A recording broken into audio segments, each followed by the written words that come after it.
question is, Jerry's question was, he's been prepping for 7 years, and for 6 of those 7 years, everything he read, everything he studied, everything he was told is, you don't tell anybody you're a prepper. Among preppers, it's called OPSEC, Operational Security. The first way you know you're dealing with the fanatic is in the first 5 minutes they use the term OPSEC, okay? Some things it's okay to be a fanatic about. Other things it's not. When you're talking about the safety and security of your family, it's okay to be fanatical about that. When you're talking about the aliens that live underneath the earth and are controlling the financial elite and our politicians, it's not okay to be fanatical about that. So basically, here's what it boils down to. The big question is, do you tell them there's your preppers, or do you not tell them there's your preppers? Okay? Let me answer that for you. Y'all are new to prepping, right?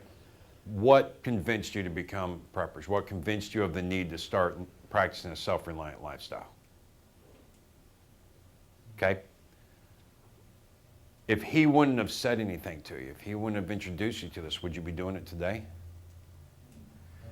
If the information that I get from very credible sources that was supposed to be made public April 22nd, the website actually says May 10th now. They finally launched the website. If that information is accurate, that man saved your lives. Had he practiced the principle of operational security, OPSEC, I don't tell anybody, I hoard. Folks, 40% of preppers are hoarders with an excuse. 40% of preppers have no chance of surviving. 20% of preppers are true and honest to the core in what they do, and they will survive. Okay? Had Ted decided not to share what he believes, I'm sorry, what are your names again? David and Linda. Had Ted not shared it with Dave and Linda, on December 1st of this year, if the information I have is correct, there's a pretty good chance they would be dead. There's an even better chance that they would be dead and nobody would be there to even dispose of the bodies.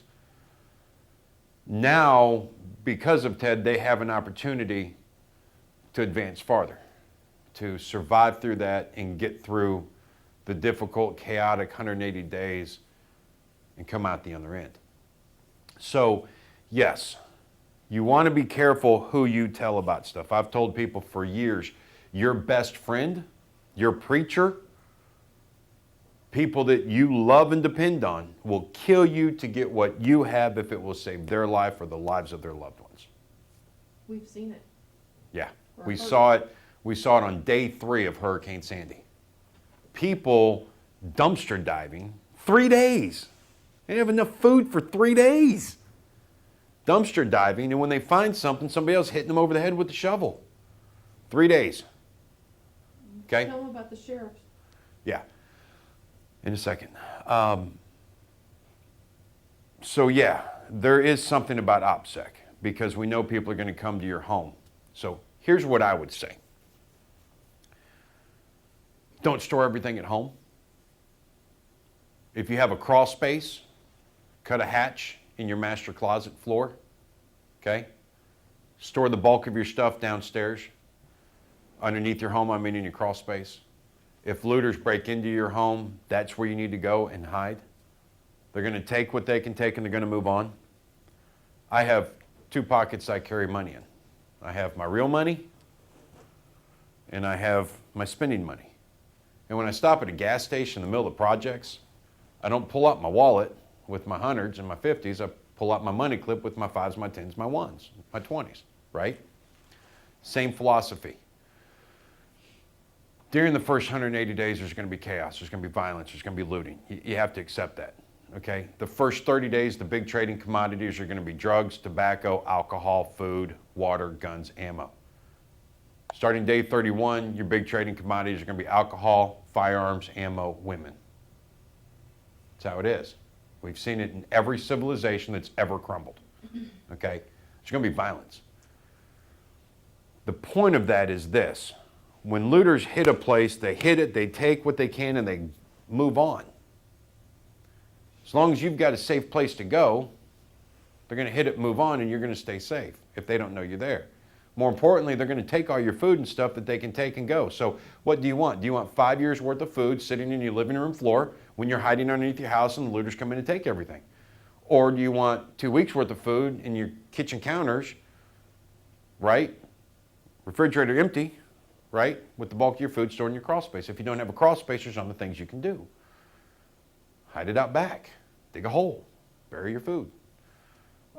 You can take, we have in our basement, we have 3 bins of Christmas ornaments. They're huge bins and they're marked on the side Christmas ornaments. And the top 2, if you open them, they're full of Christmas ornaments. The bottom one, it's full of ammo. By the time they open the first one, they might open the second one, but after they pick this box up and move it to open the second lid to find out it's Christmas ornaments, they're not going to mess with moving the second one. These buckets, go to Home Depot, Lowe's, Sherwin-Williams, Porter Paints, whatever your local paint store is. Most of your smaller, what are they called? Not the True Values, Ace Hardware. Mom and pop businesses, right? You go in and tell them, look, I need some paint bucket labels.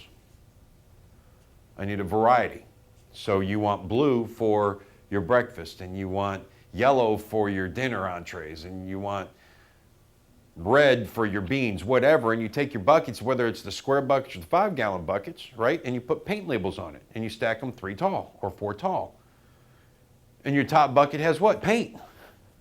They open a bucket, they see paint, they don't mess with the other 3.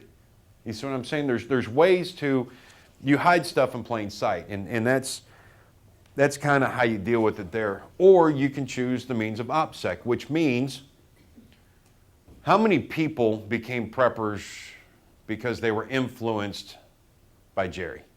Raise your hand. 1, 2, 3, 4, 5. Okay, Jerry could practice OPSEC, and 5 people can be dead next year. Jerry chose not to practice OPSEC, and he's put himself at risk. 5 people have at least a 50-50 chance of being alive come January 1st. Storage building. That's love, folks. Okay? So what you have to ask yourself is, what's more important?